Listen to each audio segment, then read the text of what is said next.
সদৌ অসম সুদ সন্মিলনে আজি বিয়লি 4:30 বজাত তেজপুৰস্থিত শোণিতপুৰ জাৰ্নেলিষ্ট ইউনিয়নৰ সভাগৃহত আয়োজিত এক সংবাদ মেলত সংগঠনটোৰ সভাপতি অতুল ভূঞা আৰু সাধাৰণ সম্পাদক দিবাকৰ বৰাৰ লগতে অন্যান্য বিষয়ববীয়াসকলে ৰাজ্য চৰকাৰক মুঠ 8টা দাবী পূৰণ কৰাৰ আহ্বান জনায়। নহয়, এই ক্ষেত্ৰত আমি চৰকাৰৰ প্ৰতি বা বিভিন্ন ৰাজনৈতিক দলৰ প্ৰতি আহ্বান জনাইছোঁ, ইউডিএফক বাদ দি যে মানে অসমৰ 126টা বিধানসভা সমষ্টি 126টা বিধানসভা সমষ্টিত 17জনৰ মানে বিধায়ক নাই। গতিকে এইটো পৰিতাপৰ কথা আমি ৰাজনৈতিকভাৱে পাছ কৰি আছোঁ। গতিকে মানে বৰ্তমানৰ বিজেপি চৰকাৰে 4জন 17 ব্যক্তিক 4টা সমষ্টিত প্ৰাৰ্থিত্ব প্ৰদান কৰক। তাৰ লগতে অন্যান্য ৰাজনৈতিক দলক আমি অনুৰোধ জনাইছোঁ ইউডিএফক বাদ দি গতিকে আমাৰ সুদ সম্প্ৰদায়ৰ ব্যক্তিসকলক প্ৰাৰ্থিত্ব প্ৰদান কৰক। আৰু যি ৰাজ্যসভাৰ 3খন আসন অসমৰ ইতিহাসত সুদ এটা বৃহৎ জনগোষ্ঠী, ইয়াৰ পৰা কোনোদিনে আমি ৰাজ্যসভাৰ বাবে নিৰ্বাচন কৰা দেখা নাই আমাৰ জাতি। সেয়ে সুদ জাতিৰ পৰা এজন লোকক ৰাজ্যসভালৈ প্ৰেৰণ কৰিবৰ বাবে আমি চৰকাৰক অনুৰোধ জনাইছোঁ আৰু এইটো আমাৰ দাবী। সুদ জাতিৰ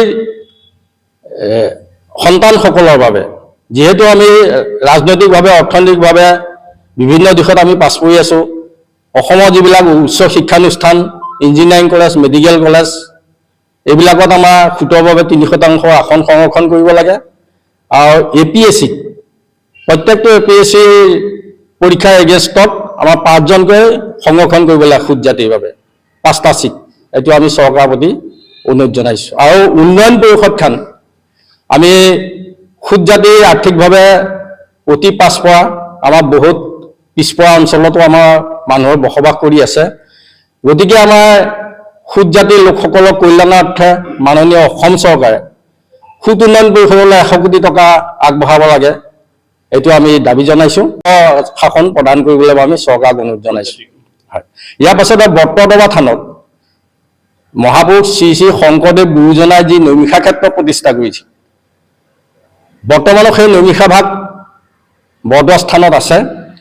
মুখ্যমন্ত্ৰী ডাঙৰীয়াই যেতিয়া আমাৰ সৈতে আলোচনাত বহিছিল, তেখেতে নৈমিষাখন আটক ধুনীয়াকৈ নিৰ্মাণ কৰাৰ কথা কৈছিলে। গতিকে আমি তেখেতক অনুৰোধ জনাইছোঁ যাতে উন্নতি পলমে সেই নৈমিষা ভাগো আটক ধুনীয়াকৈ নিৰ্মাণ কৰি উলিয়াই তাৰ বাবে তেখেতক পুনৰবাৰ আমি অনুৰোধ জনাইছোঁ।